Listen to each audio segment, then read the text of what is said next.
কেমন বাংলাদেশ চাই এ বিষয়ে এক মিনিটে আমি বলতে চাই। এক নম্বরে, আমরা আসার পথে, আমি আসতে অনেক আগেই আসতাম, যানজটে পড়ে আছি, তো যানজট মুক্ত বাংলাদেশ চাই।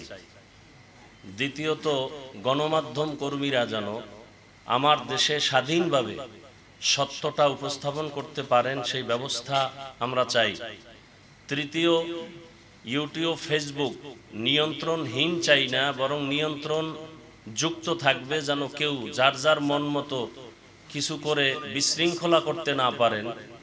তৃতীয়ত, আমি চাই আমার প্রবাসে যে ভাই বোনেরা আছেন তারা শান্তিতে নিরাপদে জীবনযাপন করবেন এবং তাদের ফ্যামিলির যারা আমার দেশে আছেন তারাও সংখ্যামুক্তভাবে জীবনযাপন করবেন। সেই ক্ষেত্রে ব্যবস্থা নেয়ার দাবি জানাই। এবং ওলামায়ে কেরামের ব্যাপারে আমি বলবো, সর্বোচ্চ সম্মানে এদেশের ওলামায়ে কেরাম বাক স্বাধীনতা নিয়ে কথা বলবেন, বিচরণ করবেন।